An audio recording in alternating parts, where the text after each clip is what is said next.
व्यक्ति को बार बार बलगम बनता है, जैसे कि गले के अंदर बलगम ज्यादा जमने लगता है, नाक के अंदर बलगम जमने लगता है, कई लोगों को उसके कारण गड़गड़ाहट की आवाज आती है, सीने के अंदर दर्द महसूस होता है।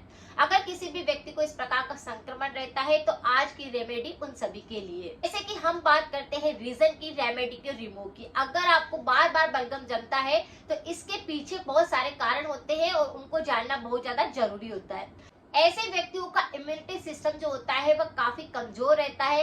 वह बदलते मौसम के साथ उनको बलगम की शिकायत होने लगती है, बार बार सर्दी जुकाम होकर के इस प्रकार का संक्रमण होने लगता है, या फिर किसी के बैक्टीरिया के संक्रमण में आने से भी उनको इस प्रकार का संक्रमण रहता है कि बार बार बलगम जमने लगता है, जिसके कारण उनको थूकना पड़ता है, या फिर खांसी भी बहुत ज्यादा चलती है, खांसी चलती है जिसके अंदर भी कई बार बलगम गिरता है। अगर किसी भी व्यक्ति को एलर्जिक रिएक्शन हो जाता है तो भी ये संक्रमण ज्यादा होता है। जैसे कि एलर्जिक रिएक्शन मतलब कुछ ऐसा खाने के अंदर आ गया है, किसी के अंदर बैठने से, धूल मिट्टी की एलर्जी हो गई, किसी भी प्रकार की अगर एलर्जी होती है तो भी बार बार बलगम जमने लगता है, क्योंकि श्वसन तंत्र के अंदर बारीक बारीक धूल मिट्टी के कण जमा हो सकते हैं, बैक्टीरिया जमा होने लगते हैं और इस प्रकार से चिपक जाते हैं, जिसके कारण बलगम गाढ़ा रूप ले लेता है। इसके कारण उनके सीने में बहुत ज्यादा दर्द रहता है, सांस लेते हैं तो श्वास लेने की आवाज आती है, नाक से भी कई बार सीटी की जैसी आवाज आती है, इस पर इस तरह से हाथ लगाते हो तो बहुत ज्यादा भारीपन महसूस होता है। किसी व्यक्ति का कफ दोष जो होता है वह बढ़ने लगता है तो भी ये संक्रमण देखने को मिलता है कि बलगम जमने लगता है। अब ये बलगम किसी भी रंग का हो सकता है, थूक के अंदर निकल सकता है, बार जैसे कि गले के अंदर से कफ गिर सकता है, ऐसा लगता है कि मुंह के अंदर जैसे पानी की तरह कुछ अंदर बह रहा है, तो ऐसा भी बहुत सारे लोगों के साथ में देखने को मिलता है। अगर आपको किसी भी प्रकार का इस प्रकार का संक्रमण रहता है तो आज की रेमेडी काफी ज्यादा यूजफुल है। अगर किसी भी व्यक्ति को थ्रोट इन्फेक्शन भी बहुत ज्यादा होते हैं तो उस पर मैंने काफी सारे वीडियो बने हुए हैं, एक बार आप जाकर उनको जरूर देखें। सारी की सारी रेमेडी 100% इफेक्टिव है। आपको आंवला का पाउडर चाहिए और हल्दी का पाउडर चाहिए। आपको क्या करना है, आधा छोटा चम्मच आंवले का पाउडर ले लेना है, ये बना बनाया मार्केट के अंदर मिल जाता है, या फिर आप क्या करें, आंवला ला करके उनको इस तरह से कट करके धूप के अंदर सुखा करके उसका भी पाउडर आप घर पर तैयार कर सकते हैं।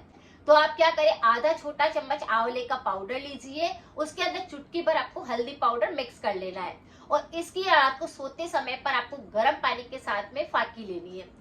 इस उपाय को अगर आप लगातार करेंगे तो जो आपको बार बार इस प्रकार से बलगम जमने की शिकायत है, चाहे वह गले के अंदर जमता है, चाहे आपको सिर के अंदर चढ़ चुका है, चाहे आपको साइनस के कारण यहाँ पर बलगम जमा हो चुका है, किसी भी कारण से बलगम ज्यादा जम रहा है तो वह बिल्कुल सही हो जाएगा। आंवला क्या करता है, उसके अंदर विटामिन सी होता है, कोल्ड कफ बिल्कुल नहीं होने देता, कफ दोष और वात पित्त तीनों पर ये काम करता है, तो इसीलिए आंवले का चूर्ण यहाँ पर बहुत ज्यादा काम करता है। हल्दी क्या करती है, नेचुरल एंटीबायोटिक होती है, कोल्ड कफ पर काम करती है, व्यक्ति को अगर एलर्जी हो जाती है तो उस पर काम करती है और इम्यूनिटी को स्ट्रॉन्ग करती है। तो दोनों का पाउडर बनाकर फाकी लेंगे, आपको जो बार बार बलगम जमने की शिकायत है वह बिल्कुल जड़ से साफ हो जाएगी। इस उपाय को लगातार 3-4 दिन करेंगे, उसके अंदर आपको आराम महसूस हो जाएगा।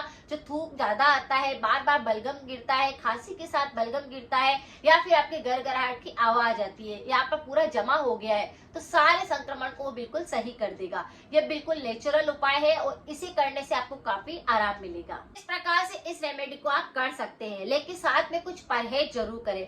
परहेज क्या करना है और कुछ सावधानियां भी रखनी है। जब आपको बार बार बलगम जमने की शिकायत है तो गर्म पानी का ही सेवन आपको करना चाहिए, या फिर आप कभी कभी ग्रीन टी का यूज भी कर सकते हैं। ग्रीन टी पीना भी काफी अच्छा होता है, वह भी बलगम को ढीला करती है, पिघला देती है। ऐसे व्यक्तियों को खट्टी चीजें बिल्कुल नहीं खानी है, अचार और दही का सेवन नहीं करना है, इमली का प्रयोग भी नहीं करना है। तो इस तरह से अगर आप कुछ परहेज रखते हैं, कुछ सावधानियां रखते हैं और कुछ चीजों को अपने इंक्लूड करते हैं और कुछ चीजों को बिल्कुल छोड़ देते हैं, तो आपको जो बार बार सांस की तकलीफ होने लगती है इसके कारण और बलगम बहुत ज्यादा गिरने लगता है, वह बिल्कुल सही हो जाता है।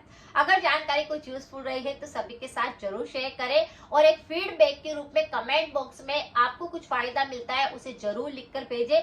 मिलते हैं फिर नेक्स्ट जानकारी के साथ में। Thank you so much.